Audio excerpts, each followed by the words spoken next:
In a quiet part of the galaxy, far away from any wars or danger, the alien races lived in peace. The Galactic Council ruled over hundreds of planets. Different species worked together. They had strong technology, powerful fleets, and smart leaders. For over 1,000 years, they believed they had destroyed all threats. The universe was under control. They were proud, calm, and confident.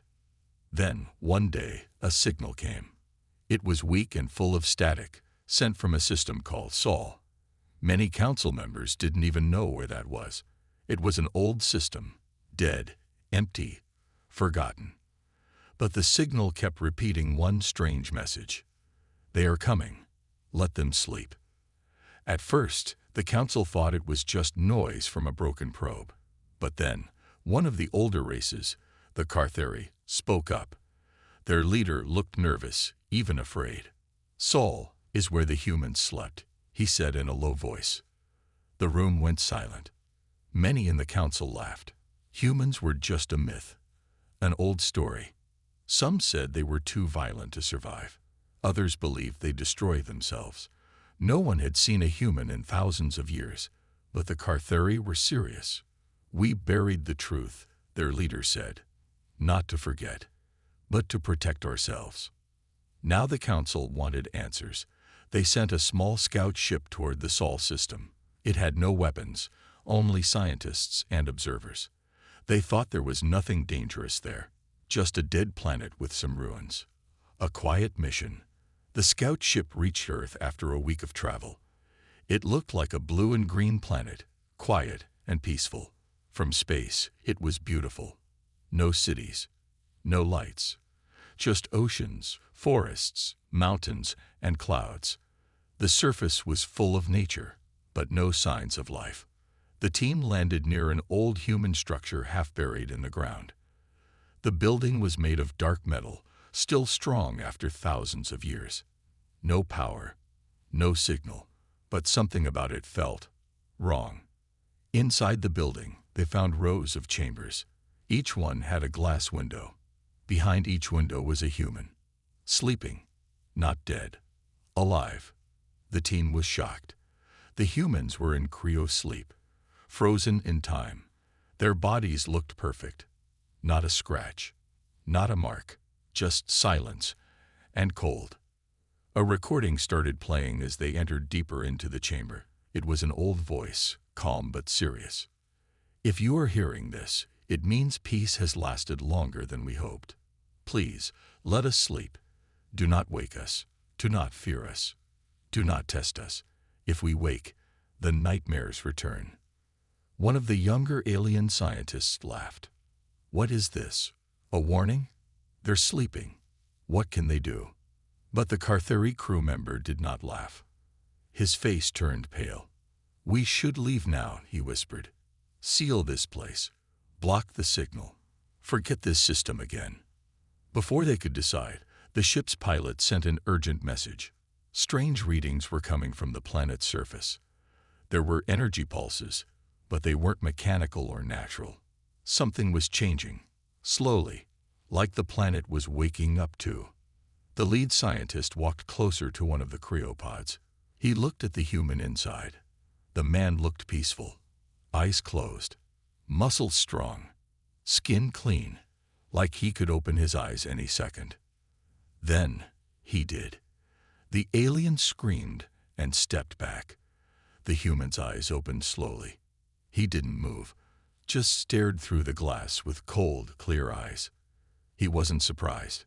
He wasn't confused. He looked aware. The lights in the building flickered. The recording started again, but this time, it played a second part they hadn't heard before. You found us. That means the galaxy is breaking again. If we must return, remember one thing. We are not your saviors. We are your lesson. The alien team tried to contact the council, but all signals were blocked. The scout ship powered down, doors locked. The ground began to shake. The Cartheri spoke again. You don't understand. We didn't win the last great war. The humans stopped it. One scientist whispered, "What does that mean?" The Cartheri looked at the sleeping rows of humans and said, "They ended the war by ending themselves. They chose sleep, because waking was worse." In the distance, more cryopod's began to glow. More eyes started opening. The peace in the galaxy had lasted so long. The Council had forgotten fear. But now, fear was waking. And the humans were too. The lights inside the ancient human structure flickered again. Cold air hissed from the cryo chambers. The alien team stood frozen, staring at the first human who had opened his eyes. He didn't move. He didn't speak. But his eyes, they were sharp, focused, like he had already understood everything.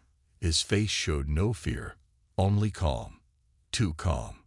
The lead scientist, a young Serani named Talik, slowly stepped forward. His hand shook as he tapped the glass. "See, can you hear me?" he asked. The human's lips didn't move, but he blinked. Once. Slowly. Talik turned to his team. "We need to put him back into sleep. Now." The Cartheri crew member, the oldest among them, shook his head. "Too late. One is awake. The others may follow." Just then, a soft voice filled the room. It came from hidden speakers in the walls. The human's voice. "System online. Awakening sequence. Interrupted. Manual override detected. Scanning life forms." The alien team looked at each other. None of them had touched anything. None of them had entered any commands. The doors behind them closed on their own. Locked. "Who woke me?" the voice asked. It was not angry, not loud, but something about it made the alien step back.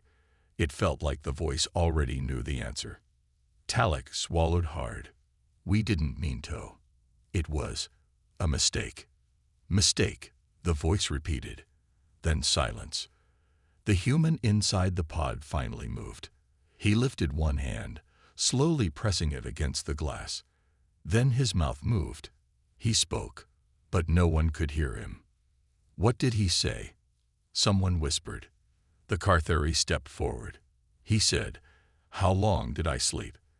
A beep echoed through the room. The pod unlocked with a loud hiss. Steam poured out. The glass opened. The human stepped out. He was tall, muscular, wearing a black suit with faded symbols. He looked around slowly, calmly. His eyes scanned each alien face, studying them, reading them like a book. Talik tried to speak. "Please, we." The human raised one hand. "Stop." Talik stopped. The human tilted his head. "This is not Earth," he said. "Not anymore." "Who rules the galaxy now?" The team didn't answer. The human stepped closer. "Do you even know what happened last time?" The room was silent. Then, slowly, he walked toward the wall and touched a panel. It lit up. A map of the galaxy appeared. He stared at it. Some places had new names. Some were missing. He laughed, a low, cold sound. "We failed," he said softly. "We thought the war would end if we left. But you pulled us back. Again." Suddenly, the power in the building dropped. Red lights flashed. The other cryopods began to hum. Slowly, more humans began to stir. "No, no." Talik ran toward the control panel. "We didn't want this. We didn't mean to wake them." The Cartheri grabbed his arm. "You should not touch anything." One of the other aliens, a technician, tried to send a message to the ship in orbit. No signal. "The building is blocking everything." The human looked at them. "Your first mistake was coming here. Your second was touching the past." More pods opened. 2 more humans stepped out. 1 female, 1 male, both calm, both silent. The first human turned to them. "You remember?" They nodded. Together, they walked to a nearby console. They began typing quickly, activating something the aliens couldn't understand. "What are you doing?" Talik shouted. The first human looked at him. "Resetting the defense grid. If others followed you here, they won't leave." Talik's eyes widened. "You're going to kill them." The humans stared at him. "We're going to protect the galaxy. From you. From everyone. We're not the enemy." The human's face was cold. "You woke us. That's all it takes." Outside the building, the ground began to shake. Hidden machines long buried under the soil came alive. Satellite weapons in orbit turned on. Their targets. Everything in range. Back inside, the humans were now fully awake. Their eyes burned with purpose. Not hate. Not revenge. Just pure, calculated focus. The alien team tried to run, but the doors were sealed. The first human spoke one last time. "You came looking for peace, but peace is over.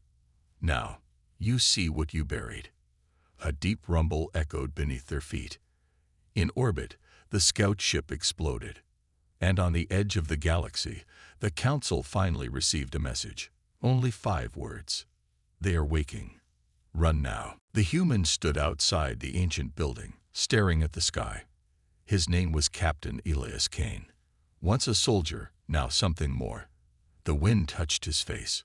The world was quiet, but he felt it. Something had changed. Behind him, the other 2 humans, Sergeant Mira and Engineer Dax, were already working. They moved with precision, calm, focused. They remembered everything. The alien team was still trapped inside. They begged to be released, but the humans said nothing. They had one goal now. Prepare. A strange ship passed overhead. Elias looked up and whispered, still standing, "We failed then. We won't fail again." Far across the galaxy, inside the Grand Hall of the Galactic Council, alarms were blaring. The scout ship near Sol had vanished. No signal. No escape pods. Nothing. Just silence. One council leader, a Varnara general named Kelos, spoke first. "We must send warships. Something has gone wrong." But the Cartheri elder stood and raised a hand. "No, sending warships will make things worse. Much worse." Kelos scoffed. "You act like humans are gods." The elder looked at him with tired eyes. "No, they're not gods. They're what comes when gods give up." Back on Earth, Elias stood in front of a rusted metal door deep beneath the ground. Dax used an old code. It clicked open. Inside was darkness. A long hallway. Lights flickered on, one by one. They entered. At the end of the hallway stood a large machine. Black, silent, covered in dust, but still working. A red light blinked slowly. Mira stepped forward. "Do we activate it?" Elias nodded. "We never should have needed it. But the galaxy still doesn't learn." Dax placed his hand on the console. A message appeared. "Project Black Echo. Status locked." He entered a passcode. The machine hummed. "Voice confirmation required." Elias stepped closer. "Captain Elias Kane. Earth Defense Protocol. Code 721-0. The red light turned green. The ground shook. Far beneath the Earth's surface, something massive began to move. Above ground, the aliens inside the locked human structure watched the walls shift. Hidden weapons appeared from the ceilings. The air turned heavy. The building was not just a shelter. It was a fortress. The Cartheri crew member, named Terran, sat on the floor, whispering to himself. They remember. It's starting again. One of the scientists shouted, "Starting what? What is this?" Terran looked up. "This is not just a planet. It's a loaded gun." And we pulled the trigger. In orbit, hidden satellites began to blink online. They didn't fire weapons. Not yet. They simply scanned. Scanned everything. And sent the data to Elias. He stared at the floating holograms. So many new empires. So many mistakes. Mira stepped beside him. "Do we tell them why we really slept?" Elias shook his head. "They won't believe it. Not until it's too late." Suddenly, the machine they activated began to glow. A screen showed old footage, human wars from the past. Not just battles. Erasures. Entire planets turned to glass. Enemy fleets erased with weapons the galaxy had never seen again. Talek, the alien scientist trapped inside, stared at the screen in horror. What? What is this? Terran answered softly. These are memories. Memories of fire. One video showed humans dropping into a battlefield with no weapons, only fists. Yet they won. Another clip showed a single human ship disabling 10 alien fleets without firing a shot. How? Talek whispered. Terran answered, because they don't think like us. They don't follow rules. They don't fight to win. They fight to end. The final video showed something even more terrifying. A human choosing to end a war not by killing, but by locking their own kind away, choosing sleep over total destruction. Elias stood before the machine as it opened a hidden compartment. Inside was a small black device. Smooth. Cold. No buttons. Dax lifted it gently. This still works. Elias nodded. Dark matter protocol. Never tested. Only theorized. Mira's eyes widened. You're not planning to use it, are you? Not yet. Elias said. Only if the Council makes the wrong choice. At that moment, across the galaxy, Council warships jumped toward Earth's edge. They had chosen wrong. Elias stared at the sky once more. They're coming. Dax sighed. Again. Elias whispered, always. He looked into the camera and activated a signal. It would reach every major empire. A simple message, just like before. Do not come to Earth.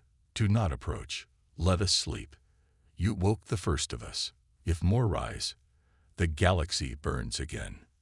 The humans didn't smile. They didn't cheer. There was no joy in this. Only duty. Because they remembered what others forgot. Humans weren't built for peace. They were built for the final war. The warships arrived near Earth's orbit in tight formation. 20 vessels. Armed. Ready. The Council didn't come to talk. They came to show strength. But the planet below stayed quiet. Too quiet. Commander Relin of the Council fleet stood on the bridge of his flagship, staring at Earth through the main screen. Why is there no defense response? He asked. His second officer replied, no shield systems, no weapons detected. It looks empty. Relin frowned. They sent that warning. But the planet looks like a ruin. He turned to his officers. Scan the surface. Target any power sources. If they wake more of those humans, we strike first. They didn't know the humans were already watching them. Inside the underground facility, Elias, Mira, and Dax stood before the holographic display. Every ship above Earth was shown in perfect detail. Engines, shield frequency, weapons range. The humans had never stopped watching. Their machines were older, yes, but smarter. Dax leaned over the console. They're scanning us. They don't see anything yet. Mira crossed her arms. They're overconfident. They think because we're quiet, we're weak. Elias didn't smile. Let them think that. The alien team still trapped in the facility watched the humans move like they'd done it 100 times before. Calm. Silent. Like hunters waiting for prey to come closer. Talek, still shaking, whispered, they're going to destroy those ships, aren't they? Terran, the old Carthuri, nodded. Only if the ships make the mistake of firing first. Up in orbit, the Council ships locked onto the facility. The scanners finally picked up something. Heat signatures, 3 of them. 3 life forms confirmed, said the officer. No shields around the facility. We can strike now.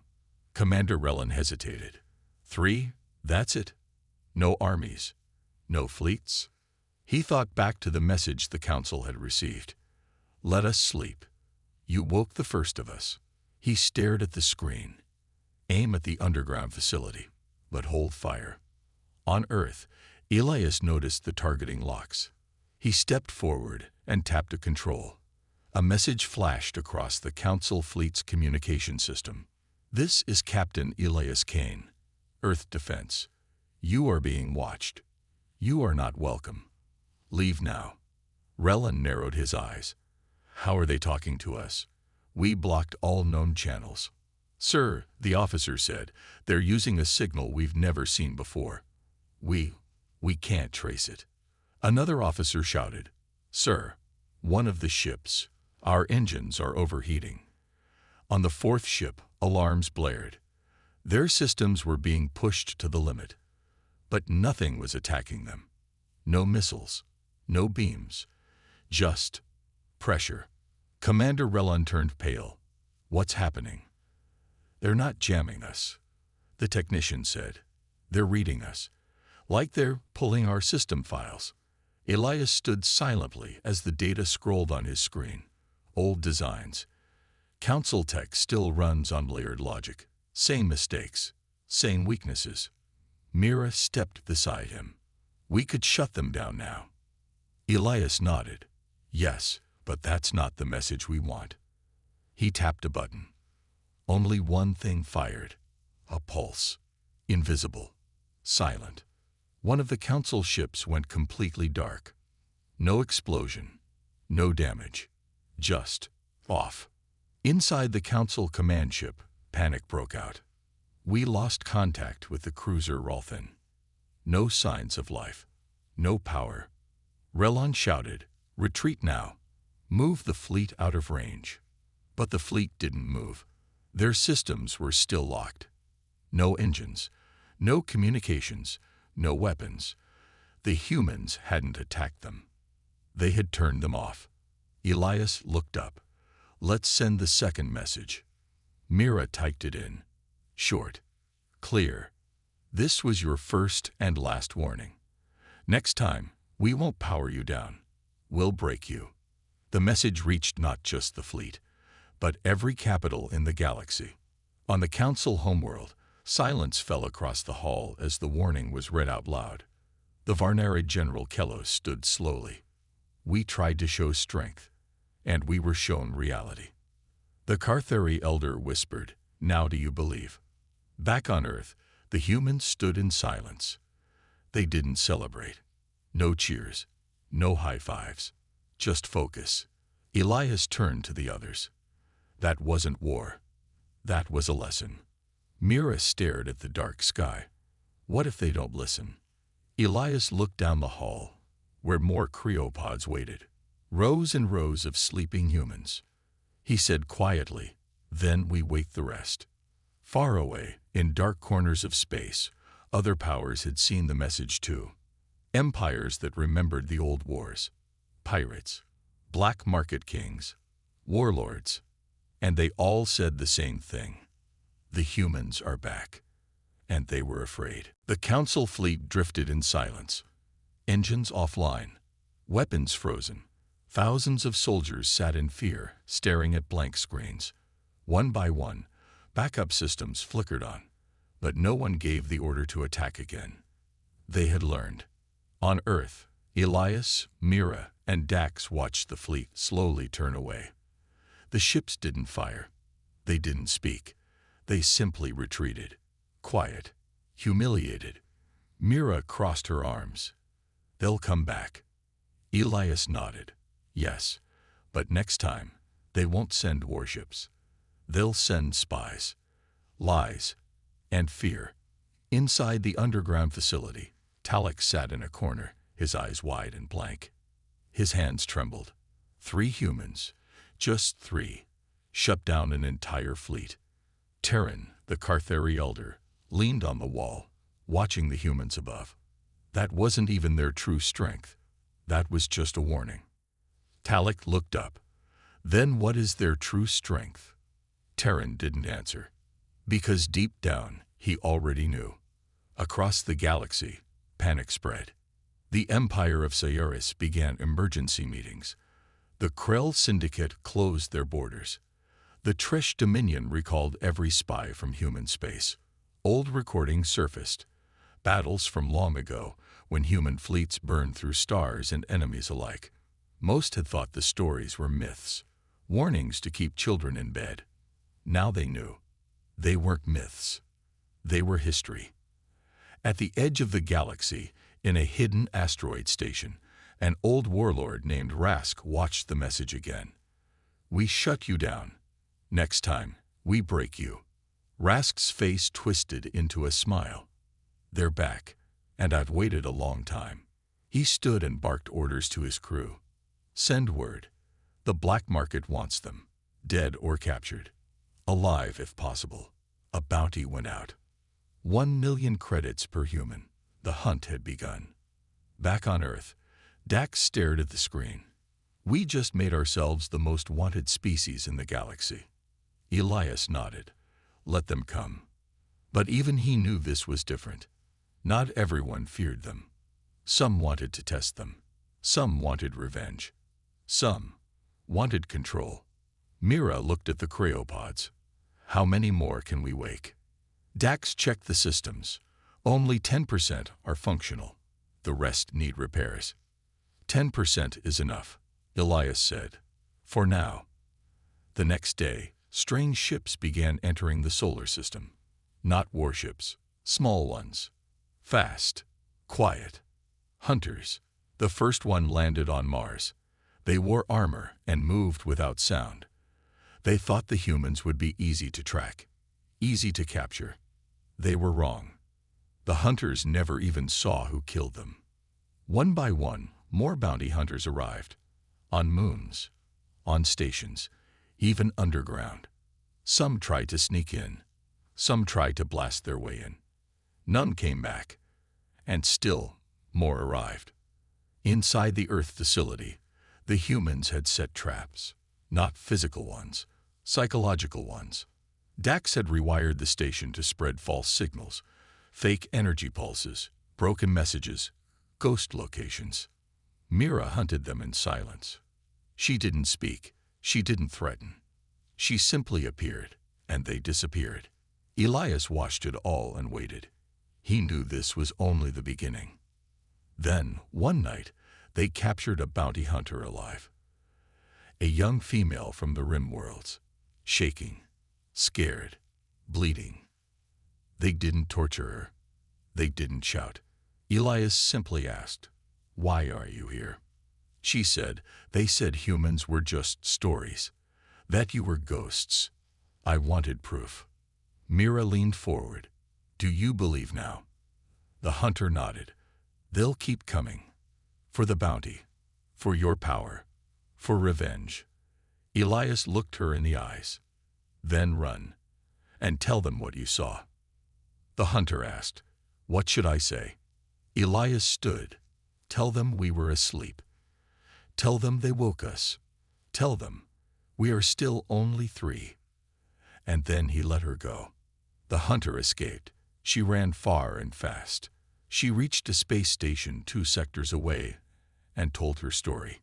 The station commander laughed. 3 humans. That's it. The lights went out. A single word appeared on every screen. Correct. Then the station's systems shut down. No one died. No damage done. Just silence. But the message was clear. The humans weren't hiding. They were teaching.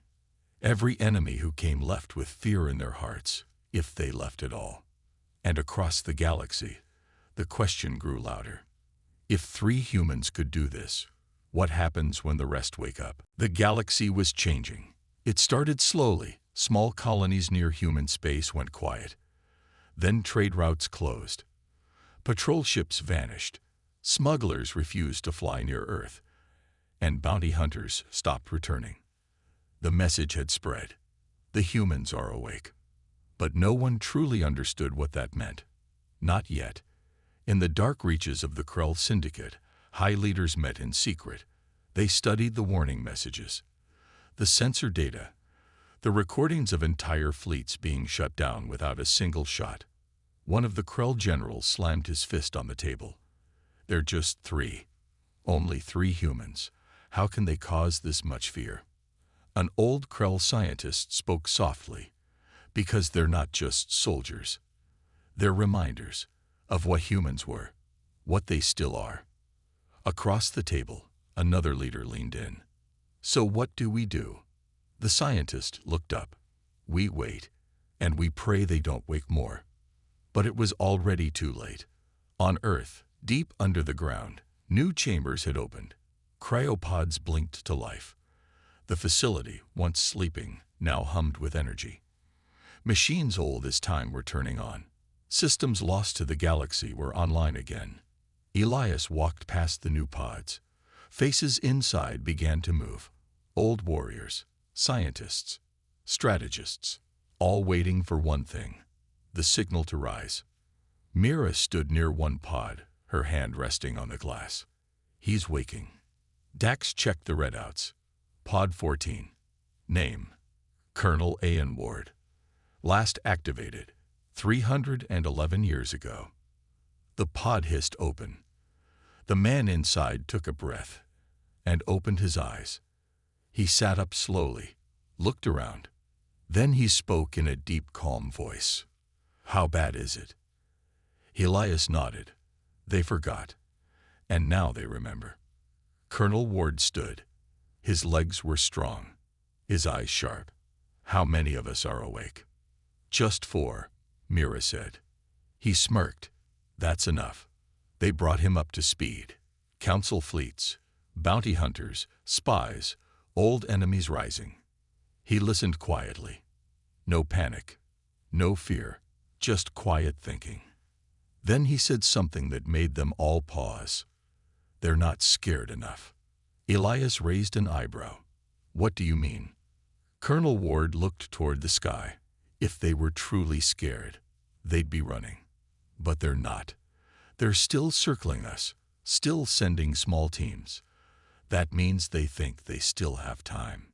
He walked over to a console and activated an old system, one that had been locked since the last silence. "Project Phantom Net.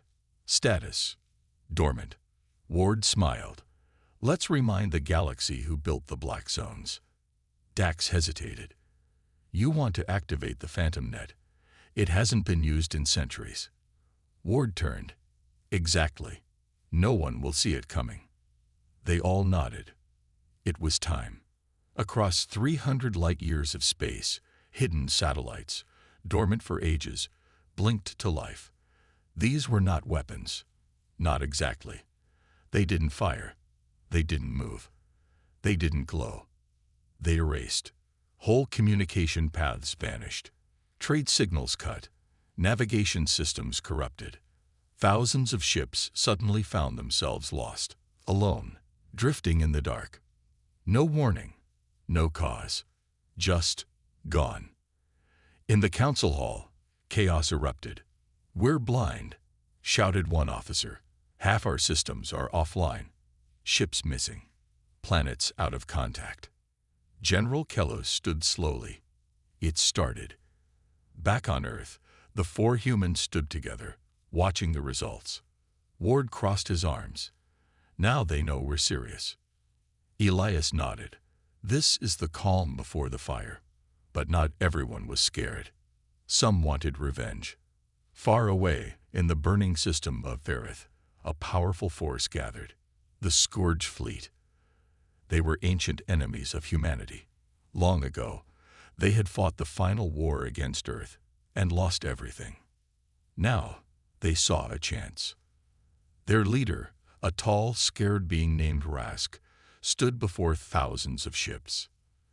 "The humans have returned," he growled. "And the Council is afraid. But we remember. We faced them before. We survived." The Scourge Fleet powered up. One of his officers asked, "You plan to attack Earth?" Rask shook his head. "Not yet. First, we take something they once held dear." He smiled darkly. "We take Titan."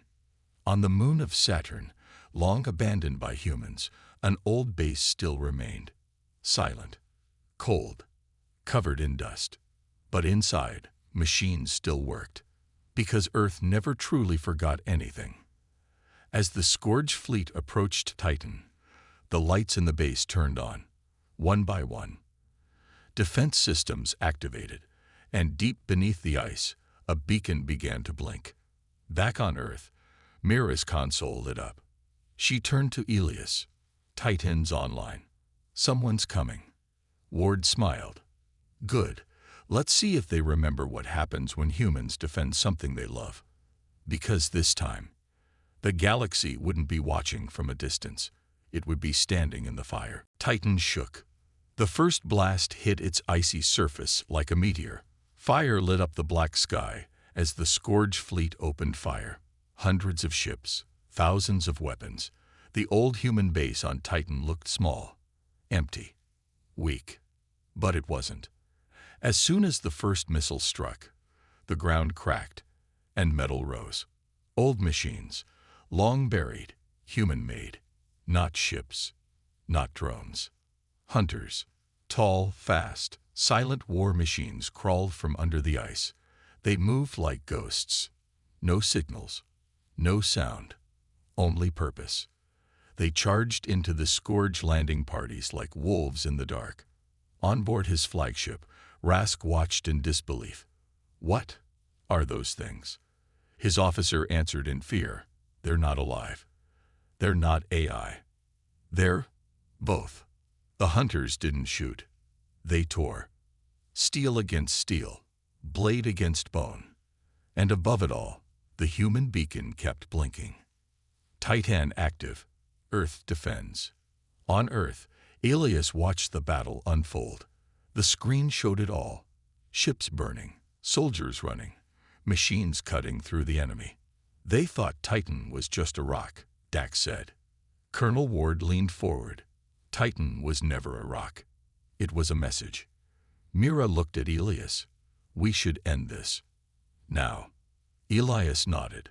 Let's show them what waking a nightmare really means. He activated the final system.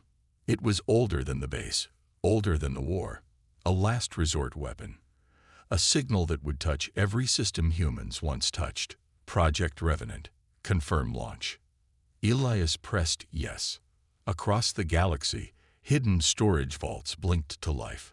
Old stations powered up. And mines that had been silent for centuries came online. Ships lost in space answered the call. In council space, on the edge of Varnari territory, people looked up and saw black shapes appear from nowhere. Silent, perfect, deadly. Human warships.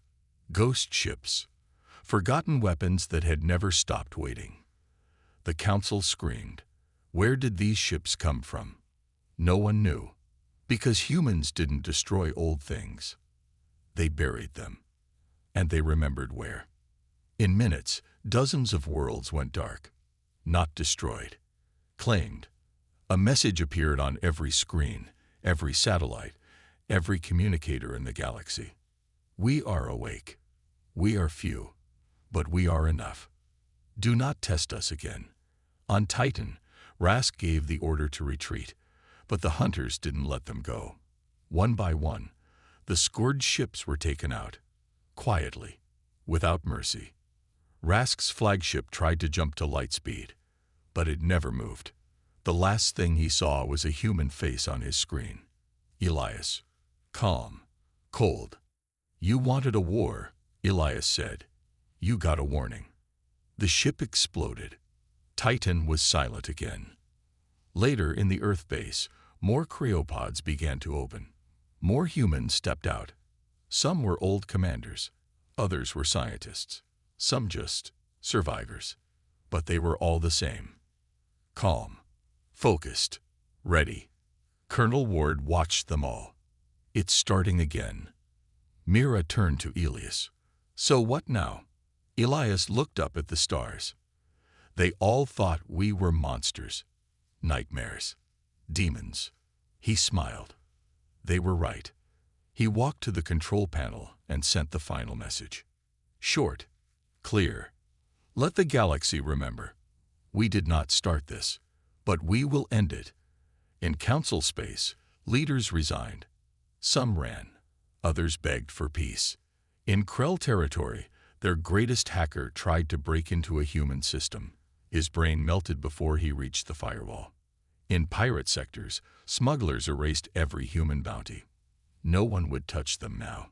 And in dark corners of the galaxy, old enemies whispered the same truth. The humans had returned.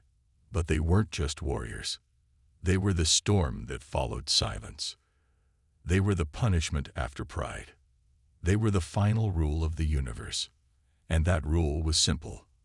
Let the humans sleep. Because now the galaxy knew. They didn't.